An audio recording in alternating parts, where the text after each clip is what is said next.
Lays an egg that looks like a big green avocado when she lays it into a nest that the male builds. The male then sits on the eggs, incubates the eggs, raises the young, teaches the kids everything he knows, and all the female has to do is go out and find another mate. Now think about it, ladies, it's a pretty nice way of life, isn't it? Gentlemen, I hate to disappoint you, but the male bird is only about the size, has a brain only about the size of a pea. So he doesn't have much room to complain about the job he has. And they seem to get along pretty well together. Jackrabbit and an antelope are really called cavies. They're rodents most closely related to the guinea pig. All found in South America. They have a unique capability that allows them to rotate their front flippers forward so they can actually walk on land. They're very good rock climbers. They can be found off the coast of California, down into Mexico. And they're very gregarious animals. They live in large groups, like to sun themselves like they're doing now. And they have cute little mayhem spots. They don't really have stripes. They're kind of a cross between a tiger and all the others in here. They're all hiding pretty well. They're on that back shelf fast asleep. Quadrilipi, 9 feet up in the air, catching birds in mid-flight. Excellent. Full and light teeth. If you give me a minute, I'll see if I can get one of these guys down here. Gregory! Greg! Gregory Peckery! Come on! Gregory! Come on down and say hi. Hello. Here he comes. That's Gregory. Come on, Greg. That's Gregory Peckery. No, he's kind of cute. He is known as a collared peccary. You can see the white ring around the shoulder blades there. That is known as a collar. And they're found. Here he comes. Isn't he cute? He said, hey, folks, what are you doing in there? Check him out.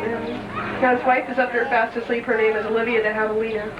And they're coming either from Arizona and New Mexico, down into northern Mexico. And they're not pigs. Peccaries are New World animals. Pigs are Old World animals. And peccaries have 6 vertebrae in their tail. Or are you going to talk to us, Greg? They have 6 vertebrae in their tail, and pigs have 30, so they are very different. The only thing that's really similar is the fact they have those big snouts that they use to root. You can see them stick it down in the ground and root for things. They also stink a lot like pigs. Rude smelling little creatures. But they're fun. That's Gregory Peckery. He's fun. There are 2 in that exhibit. They're the only 2 to be found outside. The porcupines shoot their quills out. These animals are more feline names. They're found in Canada and along the northwestern United States. They're very interesting animals because they have characteristics of both goats and antelopes. They've been put in a classification very unique, and that's called goat antelope. We like to shorten that and just call them goatalopes. And they're kind of interesting animals. They're a little on the shaggy side right now. They're shedding out. They're also in the goat antelope. And they're excellent animals. Very, very beautiful. They're found in Africa in special areas called their relatives of the mongoose family. A whole lot of fun to watch.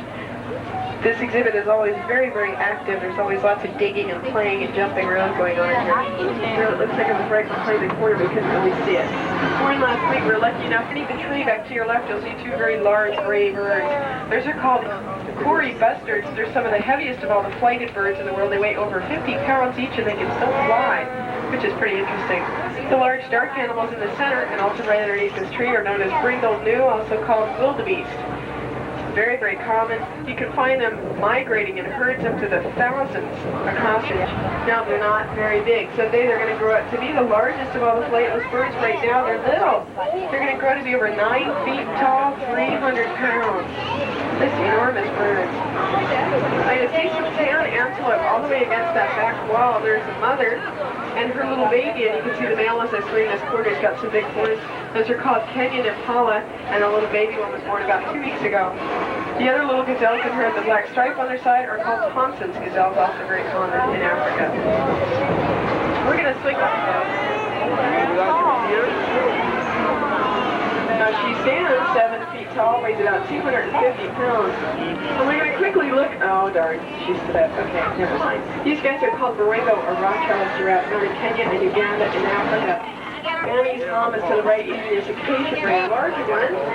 And the Dorcas is a smaller tan one. Howard gazelle, good.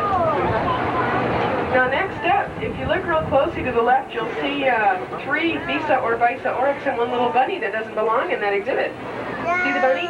It's to the left of the large oryx. Oh, there's 2 of them actually.